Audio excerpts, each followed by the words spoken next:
Hello students, आज हम class +2 physics का एक नया चैप्टर डिस्कस करने वाले हैं जिसका नाम है करंट इलेक्ट्रिसिटी। ओके, तो जो हमारा प्रीवियस चैप्टर था उसमें उसका नाम था इलेक्ट्रोस्टैटिक्स। ठीक है, इलेक्ट्रोस्टैटिक में हमने चार्जेस एट रेस्ट, उसमें चार्जेस किस पे होते थे? रेस्ट पे होते थे। ठीक है, तो उसमें हमने electric field, electric potential and capacitance, ये 3 टॉपिक हमने डिस्कस किए थे। ठीक है, ये सारे के सारे जो टॉपिक थे चार्जेस एट रेस्ट के ऊपर सारे बेस्ड थे ये। ठीक है, तो जब चार्जेस फ्लो करना स्टार्ट कर देते हैं, जब चार्जेस मोशन में आ जाते हैं, किसी कंडक्टर में अगर चार्ज मूव करता है तो उसे क्या बोलते हैं? करंट। ठीक है, तब वो क्या बनाते हैं? करंट बनाते हैं। तो जब चार्ज किस में आ जाएगा? जब चार्ज मोशन में आ जाएगा तो क्या फॉर्म हो जाएगा? करंट फॉर्म हो जाएगा।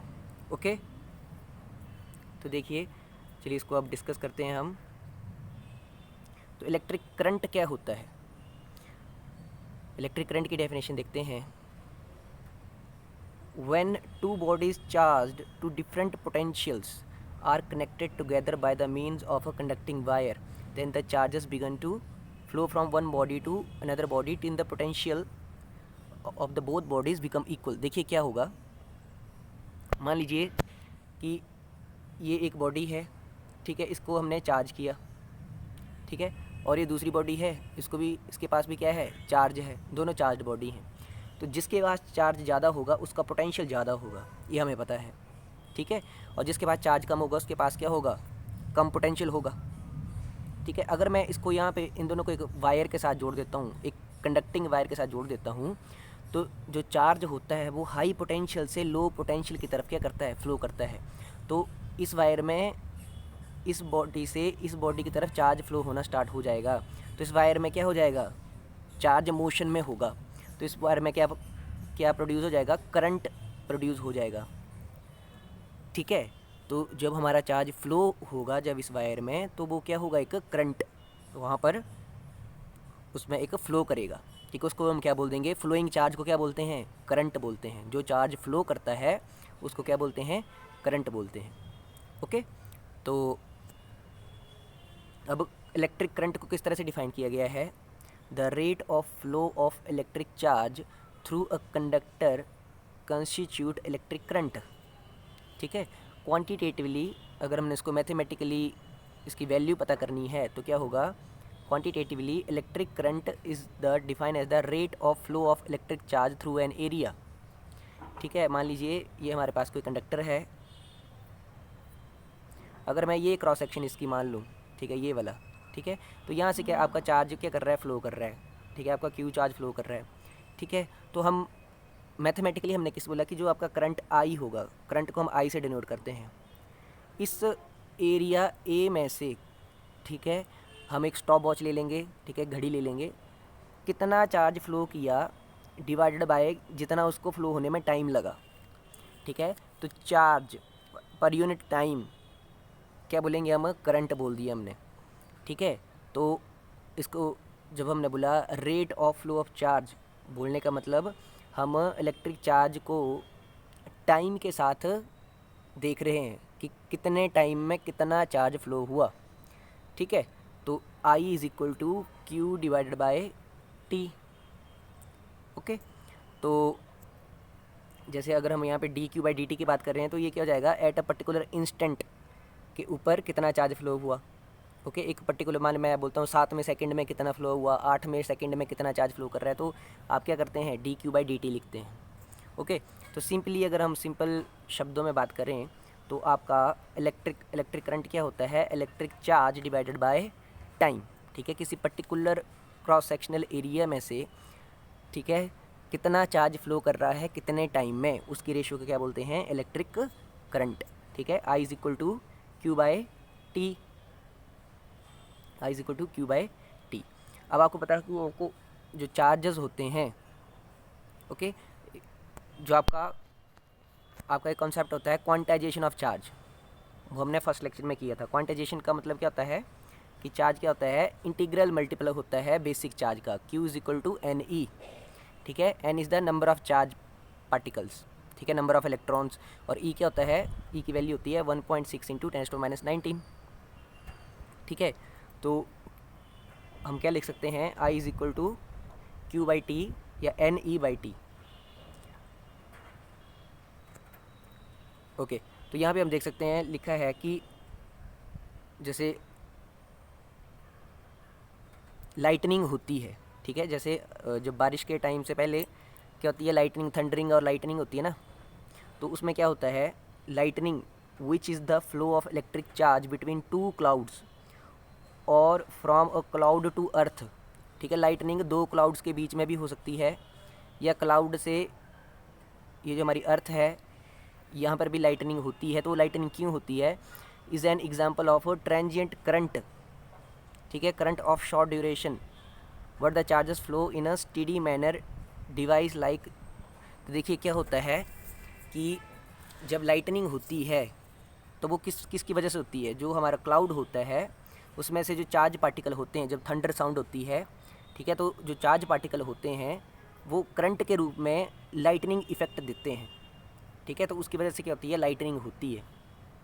क्योंकि जैसे एक टॉर्च होती है ना, ठीक है, तो जो क्लाउड होते हैं उससे अर्थ की तरफ क्या, वो एक टॉर्च का काम करते हैं। और टॉर्च क्यों बनी वो, ठीक है, क्योंकि वहाँ पे बहुत सारे चार्ज पार्टिकल आपके क्लाउड से हमारे अर्थ सरफेस के ऊपर आ रहे हैं, ठीक है। और जब वो चार्ज पार्टिकल फ्लो करके आते हैं तो वे करंट के रूप में लाइटनिंग इफेक्ट शो करते हैं।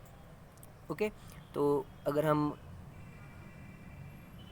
करंट के यूनिट देखें तो करंट के यूनिट साइंटिस्ट के नाम के ऊपर एक साइंटिस्ट थे, ठीक है, जिन्होंने इसका कॉन्सेप्ट दिया था, जिनका नाम था एम्पेयर।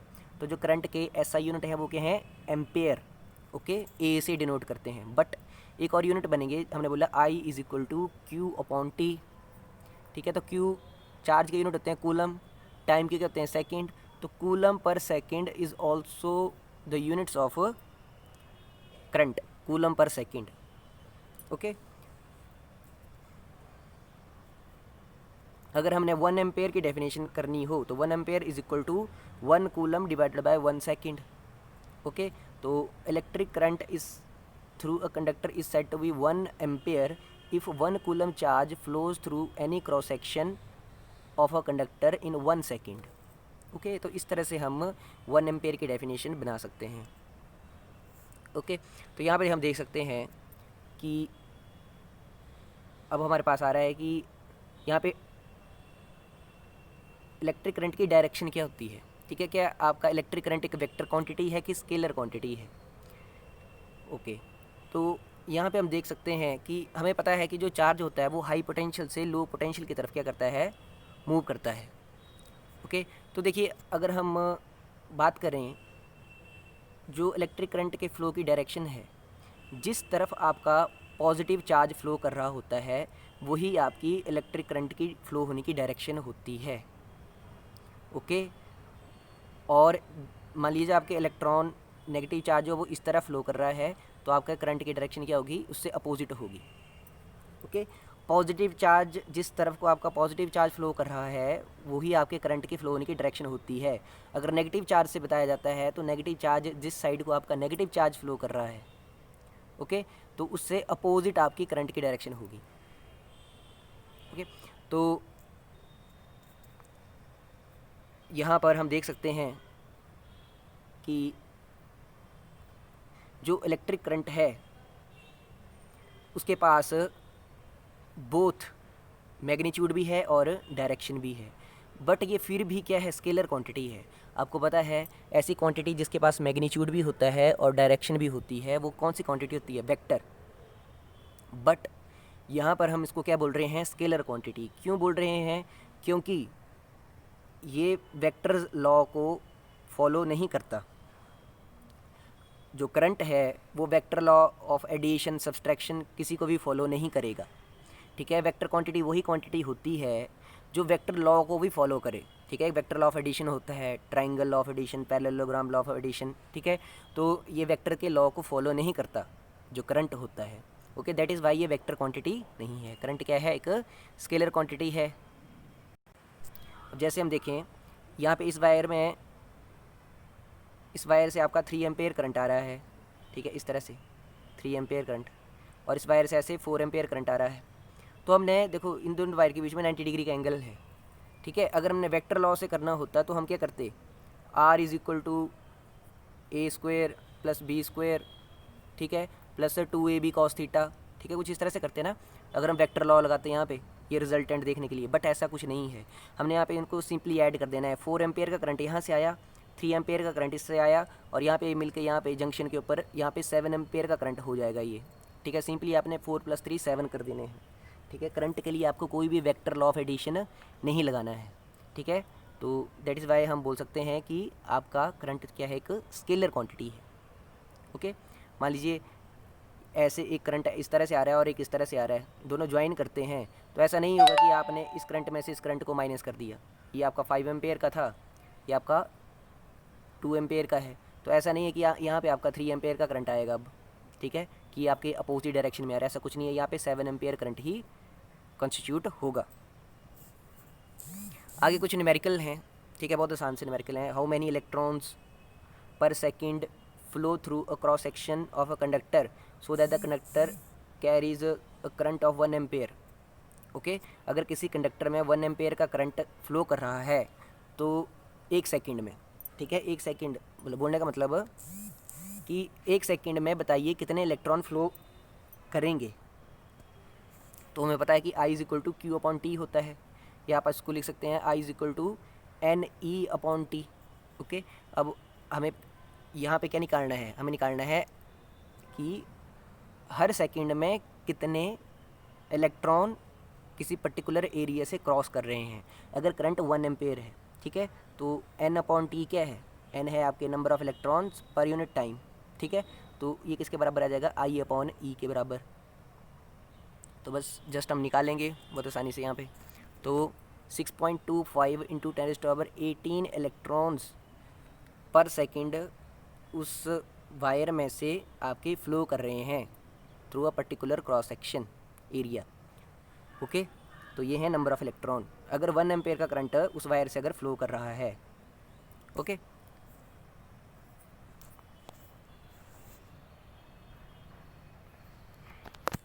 अब देखिए electric current in the conductor, तो मैकेनिज़्म क्या होता है flow of current in the conductors में, ठीक है। मान लीजिए ये हमारे पास कोई कंडक्टर है, ठीक है, दिस इज़ अ कंडक्टर। यहाँ पे हम देखते हैं कि अभी हमने इस कंडक्टर को किसी बैटरी के साथ कनेक्ट नहीं किया है। तो क्या होता है, मान लीजिए आपका एक कंडक्टर है जो कि रूम टेम्परेचर के ऊपर यहाँ पे किसी प्लेस पे रखा हुआ है, ठीक है। तो इस कंडक्टर में क्या होता है, कंडक्टर एटम से बना होता है, ठीक है। बीच में क्या होंगे, बहुत सारे एटम्स होंगे। एटम्स में क्या होते हैं, इलेक्ट्रॉन होते हैं, ठीक है। बैलेंस शेल में क्या होते हैं, इलेक्ट्रॉन होते हैं। तो ये जो कंडक्टर है इसके अंदर जो एटम्स हैं, ठीक है, इस कंडक्टर के अंदर जो एटम्स हैं इसकी उनकी बैलेंस के शेल के पास क्या हैं, इलेक्ट्रॉन्स हैं, ठीक है। तो मान लीजिए रूम टेम्परेचर कितना होता है, 25 डिग्री सेल्सियस मान लो एवरेज टेम्परेचर है, ठीक है। एक रूम में एक कंडक्टर रखा हुआ है, उसको हमने कोई इलेक्ट्रिक सप्लाई नहीं दी है, अभी हमने उसको बैटरी के साथ नहीं जोड़ा है या किसी स्विच के साथ प्लग नहीं किया अभी तक, बस ऐसे ही कंडक्टर रखा है, एक कंडक्टर वायर है हमारे पास, ठीक है। तो उसमें जो एटम्स हैं ऑलरेडी उसके अंदर जो एटम हैं उनके बैलेंस इलेक्ट्रॉन जो होते हैं 25 डिग्री सेल्सियस टेम्परेचर के ऊपर, वो जो बैलेंस इलेक्ट्रॉन होते हैं वो फ्री स्टेट में होते हैं, ठीक है। बोलने का मतलब वो कंडक्शन बैंड में आपके होते हैं। कंडक्शन बैंड बोलने का मतलब वो इलेक्ट्रॉन ऐसे इस तरह से मूव कर रहे होते हैं, ठीक है, जंप कर रहे होते हैं एक एटम से दूसरे एटम की तरफ, ठीक है। वो किसकी वजह से, टेम्परेचर की वजह से, ठीक है। टेम्परेचर ने उनको इतनी एनर्जी दे दी कि वो इलेक्ट्रॉन आपके मूव करते हैं, ओके। ये कॉन्सेप्ट होता है कि एक कंडक्टर में, ठीक है, अगर वो आपका रूम टेम्परेचर के ऊपर, बोलने का मतलब अगर मिनिमम 25 डिग्री सेल्सियस टेम्परेचर के ऊपर उसके जो इलेक्ट्रॉन होते हैं वो फ्री स्टेट में होते हैं, जो उसके बैलेंस शेल के इलेक्ट्रॉन होते हैं वो फ्री स्टेट में होते हैं। तो हमने यहाँ पे क्या देखा कि अगर वो इलेक्ट्रॉन आपके मूव कर रहे हैं, देखो एक इलेक्ट्रॉन ऐसे मूव कर रहा है, एक ऐसे कर रहा है, एक ऐसे कर रहा है, एक ऐसे कर रहा है, ठीक है, किसी भी डायरेक्शन में, ठीक है, कोई आपकी कोई पर्टिकुलर डायरेक्शन नहीं है, बस ड्यू टू टेम्परेचर, ठीक है, टेम्परेचर की वजह से, ठीक है। तो उनके पास क्या बोलेंगे, एक थर्मल मोशन है। क्या है, एक थर्मल मोशन। थर्मल बोलने का मतलब टेम्परेचर। इलेक्ट्रॉन के पास मोशन है, फ्री इलेक्ट्रॉन के पास मोशन है, ठीक है। अभी तक हमने कोई इलेक्ट्रिक फील्ड भी अप्लाई नहीं करी है। We have not applied any electric field. Electric field कब अप्लाई होगी, जब हम इस कंडक्टर को किसी बैटरी के साथ कनेक्ट कर देंगे, ठीक है। अभी तक हमारे पास इलेक्ट्रिक फील्ड भी नहीं है, हमने इसको बैटरी के साथ कनेक्ट भी नहीं किया है। तो फ्री इलेक्ट्रॉन के पास क्या है, थर्मल मोशन है, ठीक है। तो इस थर्मल मोशन की वजह से ये क्या करते हैं, एक दूसरे के साथ क्या करते हैं, कोलाइड करते हैं, ठीक है। जो बीच में पॉजिटिवली चार्ज आपके कर्नल होंगे, एटम होंगे, उनके साथ क्या करेंगे, कोलाइड करेंगे, क्योंकि इनके पास कोई एक पर्टिकुलर डायरेक्शन नहीं है मूव करने के लिए, ठीक है। तो क्या होता है कि जब ये करते हैं रैंडम डायरेक्शन में, ठीक है, रैंडमली एक दूसरे के साथ कोलाइड करते हैं, तो क्या होता है, इनमें कोलिजन होता है। कोलिजन होता है तो क्या होगा, जैसे मान लीजिए कोई 10-15 लोग हैं, वो रास्ते में चले हुए हैं, पर वो एक डायरेक्शन में नहीं जा रहे हैं, ठीक है। कोई एक साइड जा रहा है, कोई दूसरी साइड जा रहा है, ठीक है। तो एक दूसरे से टकराएंगे ना वो, और अल्टीमेटली वो मूव नहीं कर पाएंगे। अगर एक डायरेक्शन में मूव करेंगे तभी तो मूव कर पाएंगे वो। तो यहाँ पे हम देख सकते हैं कि उनकी वेलोसिटी क्या होती है, ज़ीरो, ठीक है।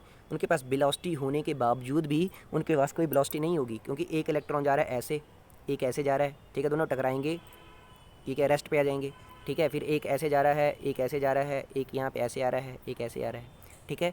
इनके पास क्या है, एक थर्मल वेलोसिटी है इनके पास, पर उस थर्मल वेलोसिटी की वजह से ये अल्टीमेटली क्या करे, मूव नहीं कर पाए, क्योंकि ये वेलोसिटी क्या थी, रैंडम थी, ठीक है। कोई इस तरह से जा रहा था, कोई इस तरह से जा रहा था, तो कोलाइड करके इनके पास जीरो वेलोसिटी है, ठीक है। रैंडम वेलोसिटी क्या है, ज़ीरो, ठीक है। बट जब हमने इस कंडक्टर को एक एक्सटर्नल फील्ड, देखो बैटरी के साथ कनेक्ट कर दिया, तो ये जो इलेक्ट्रिक फील्ड आ गई अब यहाँ पे, ठीक है। इलेक्ट्रिक फील्ड होती है आपकी पॉजिटिव से नेगेटिव की तरफ, तो ये इलेक्ट्रिक फील्ड की डायरेक्शन है, ठीक है।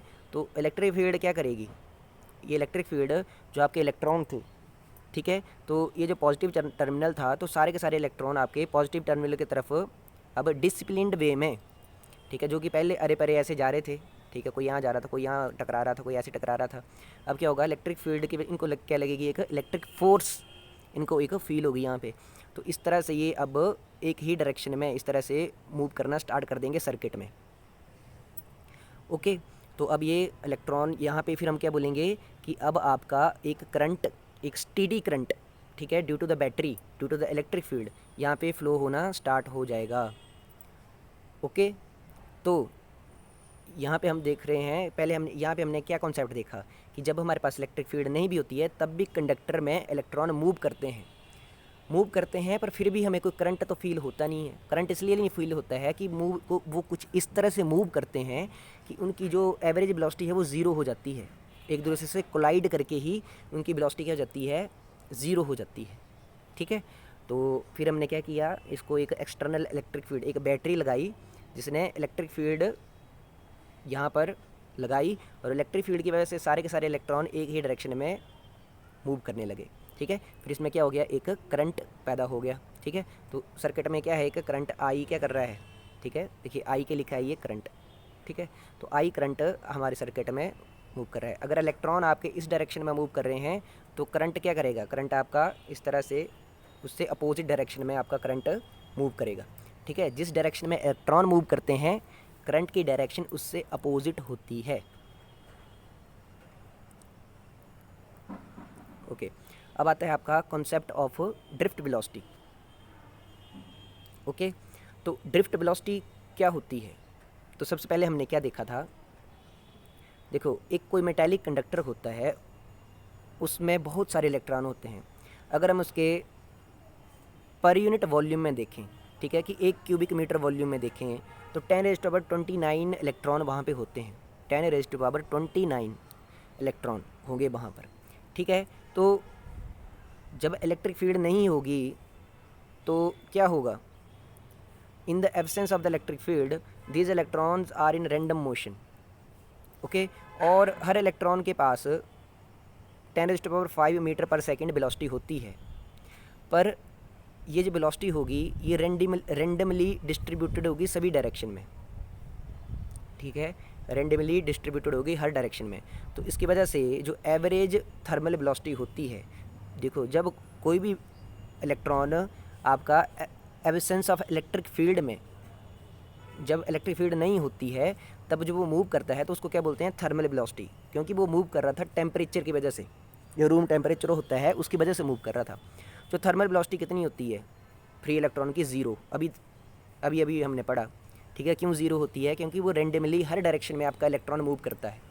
ओके, तो मान लीजिए आपके n इलेक्ट्रॉन है, ठीक है, तो पहले इलेक्ट्रॉन की वेलोसिटी u1 है, अगले की u2 है, और nth इलेक्ट्रॉन की un है, ठीक है। तो सबको जो एवरेज वेलोसिटी होगी u1 plus u2 plus up to un divided by number of electron कितनी है, ज़ीरो, ठीक है। ये क्या u क्या है, u is the average thermal velocity, ठीक है। ये कब है?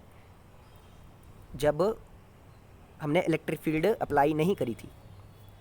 दस there is no net flow of charge in any direction, ठीक है। तो चार्ज का कोई भी फ्लो इसमें नहीं है, ठीक है, किसी भी डायरेक्शन में नेट फ्लो नहीं है, ठीक है। बट जब हम क्या करते हैं, इलेक्ट्रिक फील्ड लगा देते हैं तो क्या होता है, तो हमने देखा, तो इलेक्ट्रिक फील्ड लगाने के बाद क्या होता है कि अब यहाँ पे मैं आपको बताता हूँ, जब हमने इलेक्ट्रिक फील्ड लगा दी, मतलब हमने बैटरी लगा दी, तो उसके बाद क्या हुआ, अब ये जो इलेक्ट्रिक फील्ड होती है ये चार्जेस को, जैसे इलेक्ट्रॉन्स हैं उनको एक ही डायरेक्शन में क्या करती है, अट्रैक्ट करती है, ठीक है। इलेक्ट्रॉन सारे आपके इस तरह से आपका मूव करना स्टार्ट कर देंगे। बट क्या होता है कि इलेक्ट्रॉन ने तो मूव करना स्टार्ट कर दिया, पर जो बीच में क्या होता है, बीच में यहाँ पर कंडक्टर में पॉजिटिवली चार्ज्ड कर्नल्स होते हैं, ठीक है। क्या बोलते हैं, पॉजिटिवली चार्ज्ड कर्नल्स, या तो बीच में और भी इलेक्ट्रॉन्स होंगे। ओके, तो कोई इलेक्ट्रॉन अगर आपका मूव कर रहा है तो वो फिर भी इनके साथ क्या करता है, कोलाइड करता है। ओके, तो जब इलेक्ट्रिक फील्ड हमने यहाँ पे लगा दी, ठीक है, बैटरी की वजह से इलेक्ट्रिक फील्ड यहाँ पे एक फॉर्म हो गई, तो इलेक्ट्रॉन तो आपका मूव कर रहा है एक डायरेक्शन में, पर फिर भी इसके रास्ते में क्या होगा, कुछ इलेक्ट्रॉन्स होंगे, कुछ पॉजिटिवली चार्ज्ड कर्नल्स होंगे जो कि इसको क्या करेंगे, रेजिस्टेंस प्रोवाइड करेंगे, जो कि इसके रास्ते को रोकेंगे, ठीक है। तो क्या होता है कि मान लीजिए यहाँ पर एक पॉजिटिवली चार्ज कर्नल ये है, एक ये है, ठीक है। इलेक्ट्रॉन आ रहा था इधर से, ये इलेक्ट्रॉन आ रहा है, तो ये पहले इसके साथ कोलाइड किया, ठीक है। जब यहाँ पे इलेक्ट्रिक, फिर इसके साथ कोलाइड करने के बाद क्या होगा, इसकी वेलोसिटी थोड़ी सी कम हो जाएगी, ठीक है। फिर यहाँ एक बार यहाँ पे कोलाइड किया, फिर ये दोबारा अगले कर्नल के साथ कोलाइड करेगा। ओके, तो क्या हुआ कि इसकी वेलोसिटी क्या हो जाएगी, कम हो जाएगी। जितनी वेलोसिटी इसकी होनी चाहिए थी उतनी नहीं हो रही है, क्योंकि ये अभी भी क्या कर रहा है, कोलाइड कर रहा है अभी भी।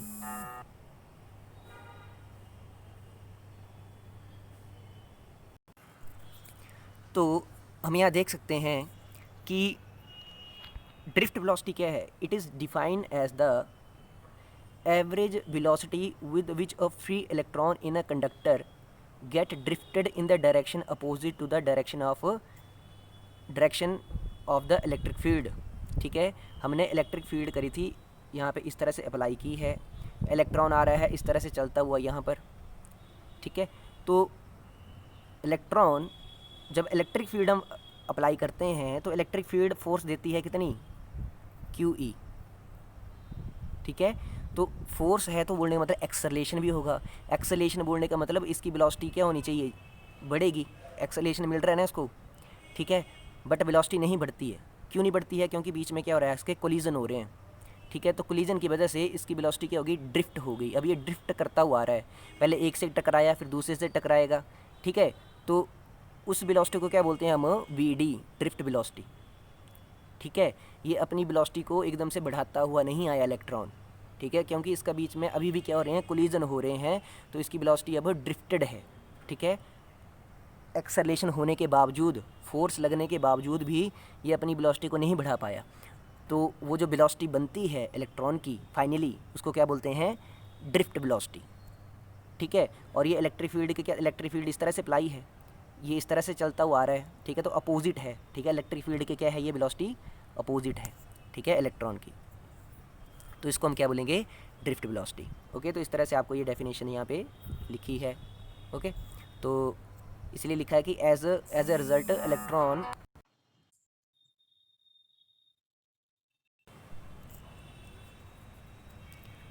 तो इसके लिए हमने क्या किया है, एक एक्सप्रेशन फाइंड आउट किया है ठीक है, एक एक्सप्रेशन हम देखेंगे ड्रिफ्ट वेलोसिटी के लिए। तो यहाँ देखते हैं, ये हमारे पास एक कंडक्टर है। ओके, तो इलेक्ट्रॉन जो है इस तरह से आपका कोलाइड करता हुआ आ रहा है। ठीक है, पहले इसके साथ कोलाइड किया, फिर इसके साथ कोलाइड किया। ओके, तो क्या है, इसके पास एक ड्रिफ्ट वेलोसिटी है। तो इसके ऊपर जो ये जो हमने इलेक्ट्रिक फील्ड अप्लाई की है, इलेक्ट्रिक फील्ड, तो ये क्या कर रही है, अगर एक इलेक्ट्रॉन की बात करें तो force acting on a electron in a conductor is equal to F is equal to Q E होता है। ठीक है, तो यहाँ पे देखिए एक इलेक्ट्रॉन के ऊपर कितना चार्ज होता है, ई। ठीक है, माइनस साइन क्या कर रहा है, ये डायरेक्शन क्या है, अपोजिट है। ओके, तो क्योंकि चार्ज का जो मूव करने की डायरेक्शन है, चार्ज इस तरह से मूव कर रहा है, इलेक्ट्रिक फील्ड इस तरह से है। ठीक है, तो यहाँ पे क्या है, F is equal to minus E E. अब एक्सेलेरेशन देखें तो एक्सेलेरेशन क्या होता है, फोर्स अपॉन मास। ठीक है, तो यहाँ पे एक्सेलेरेशन जो इलेक्ट्रॉन को मिलेगा वो कितना होगा, minus E E divide by M. Okay, तो सेम चीज़ यहाँ पे आपको बताई गई है कि एक्सेलेरेशन की वजह से क्या होना चाहिए था, वेलोसिटी बढ़नी चाहिए थी, बट वेलोसिटी नहीं बढ़ती है क्योंकि उसके क्या हो रहे हैं, कोलिजन हो रहे हैं। अब क्या होता है कि जैसे मैंने आपको बताया था कि मान लीजिए हमने इलेक्ट्रिक फील्ड अप्लाई नहीं भी की थी, तो इलेक्ट्रॉन के पास क्या होती है, थर्मल वेलोसिटी होती है। वो थर्मल वेलोसिटी जो होती है वो होती है ड्यू टू टेम्परेचर की वजह से वो क्या हो रहा है, पहले से ही मूव कर रहा होता है। बट अब वो इस तरह से मूव कर रहे होते हैं कि एक दूसरे से इस तरह से कोलाइड करते हैं कि वो किसी पर्टिकुलर डायरेक्शन में मूव नहीं कर पाते हैं। ठीक है, तो कोई इस तरह से मूव कर रहा होता है, कोई इस तरह से, कोई यहाँ पे ऐसे, कोई यहाँ पे ऐसे। ठीक है, तो उसके पास क्या होती है, कुछ इनिशियल वेलोसिटी होती है, that is a thermal velocity. Okay, और बाद में जब हमने उसको इलेक्ट्रिक फील्ड अप्लाई करी तो उस इलेक्ट्रॉन की वेलोसिटी v1 होगी। ठीक है, इलेक्ट्रिक फील्ड की वजह से उसकी वेलोसिटी कुछ तो बड़ी है। ठीक है, तो फाइनल वेलोसिटी v1 होगी है। तो अगर हम न्यूटन की फर्स्ट इक्वेशन ऑफ मोशन लगाएं तो वो क्या होती है, v is equal to U plus A T. ठीक है, तो यहाँ पर ये फर्स्ट इलेक्ट्रॉन के लिए इक्वेशन लिखी गई है। फर्स्ट इलेक्ट्रॉन की इनिशियल वेलोसिटी क्या थी, u1, वो क्या थी, थर्मल वेलोसिटी। ठीक है, बाद में जब इसके ऊपर एक्सेलेरेशन लगा इलेक्ट्रिक फील्ड की वजह से, ठीक है, और τ1 क्या है, τ1 आपका क्या है, आपका एवरेज रिलैक्सेशन टाइम। अब एवरेज रिलैक्सेशन टाइम क्या होता है, ये टाइम है, ये मान लो इलेक्ट्रॉन आपका कंडक्टर में आपका मूव कर रहा था। ठीक है, ये इलेक्ट्रॉन जो है ये पहले इस कर्नल के साथ यहाँ पे कोलाइड किया। ठीक है, फिर बाद में इस कर्नल के साथ कोलाइड किया। ठीक है, तो पहले कर्नल के साथ कोलाइड करना और दूसरे कर्नल के साथ कोलाइड करने में जितना टाइम इसको लगता है, इसको बोलते हैं रिलैक्सेशन टाइम। ठीक है, तो टू सक्सेसिव कोलिजन, पहला कोलिजन यहाँ पे हुआ इलेक्ट्रॉन का, दूसरा यहाँ पे हुआ। ठीक है, तो इसके बीच का जो टाइम होता है इसको क्या बोलते हैं, एवरेज रिलैक्सेशन टाइम। ओके, तो और यही भी क्या बता रहा था, ड्रिफ्ट वेलोसिटी भी यहीं से आ रही थी हमारे पास। ठीक है, क्योंकि यहाँ पे टकराया था तो जितनी वेलोसिटी अभी यहाँ पे इसके पास बच गई है वही क्या होती है, ड्रिफ्ट वेलोसिटी होती है कोलिजन करने के बाद। ठीक है, तो फर्स्ट इलेक्ट्रॉन के लिए हमारे पास क्या हो गया, v1 is equal to u1 plus A τ1। ठीक है, तो यहाँ पे n नंबर ऑफ इलेक्ट्रॉन्स हैं। ठीक है, तो सेकंड इलेक्ट्रॉन के साथ कुछ इस तरह से हुआ है, उसकी थर्मल वेलोसिटी u2 थी, फाइनल वेलोसिटी v2 है।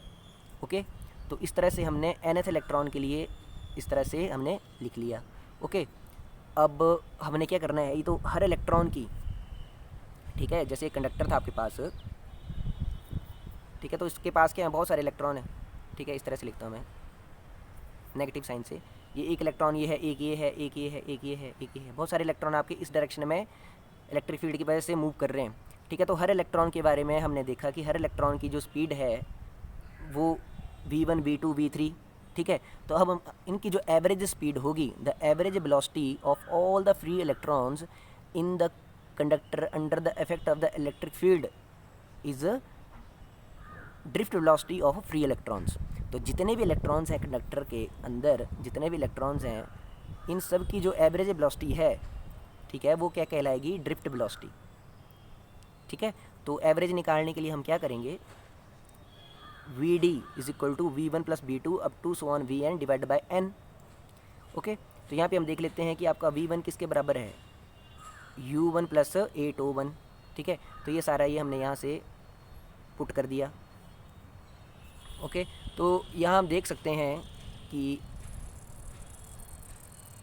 v1 is equal to v1 v2 up to vn तक हमने ये वैल्यूज़ यहाँ पर लिख ली हैं। ओके, तो यहाँ पे अब हम देख सकते हैं कि u1 u2 जो इनिशियल वेलोसिटीज़ हैं वो हमने क्या कर दी, एक साइड हमने लिख ली, ठीक है। और जो a*1 a*2 a*n ये हमने एक साइड इस तरह से लिख लिया। ओके, अब हमें पता है कि जो एवरेज थर्मल वेलोसिटी होती है वो कितनी होती है, 0, ठीक है। ये हमने ऊपर देखा भी, ठीक है। एवरेज थर्मल वेलोसिटी कितनी होती है, 0, क्योंकि वो एक पर्टिकुलर डायरेक्शन में मूव नहीं कर पाते हैं, वो इस तरह से कोलाइड करते हैं कि एवरेज वेलोसिटी कितनी हो जाती है, 0 हो जाती है। ओके, तो ये टर्म हमारे पास क्या हो गई, 0 हो गई। तो अब हम लिख सकते हैं कि V D is equal to, इसको क्या लिख दिया हमने, ये क्या आपके पास है, एवरेज रिलैक्सेशन टाइम, ठीक है। τ1 + τ2 + τ3 up to τn divide by n, ठीक है। ये क्या हो जाएगा आपके पास, एवरेज रिलैक्सेशन टाइम, ठीक है। तो आपका वी डी किसके बराबर हो गया, वी डी हो गया आपका a2 के बराबर। ओके, तो यहाँ पे आपको पता है हमारे एक्सेलेरेशन की वैल्यू क्या थी, एक्सेलेरेशन हमने देखा था, एक्सेलेरेशन था आपका इसके बराबर, ठीक है। तो यहाँ पे हम एक्सेलेरेशन की वैल्यू यहाँ पुट कर देंगे, ठीक है। ये जो एक्सेलेरेशन है यहाँ पे एक्सेलेरेशन की वैल्यू हमने पुट कर दी, ठीक है। तो हमारे पास जो ड्रिफ्ट वेलोसिटी है उसके लिए क्या एक्सप्रेशन आ गया, E × E divide by m into two, ठीक है। तो drift velocity of the electrons which are moving in a conductor, ठीक है, उसके लिए एक्सप्रेशन हमारे पास ये आ गया। ओके, अगर आपको इसमें कुछ समझ में ना आया हो तो इस वीडियो को दोबारा देखिए। Thank you.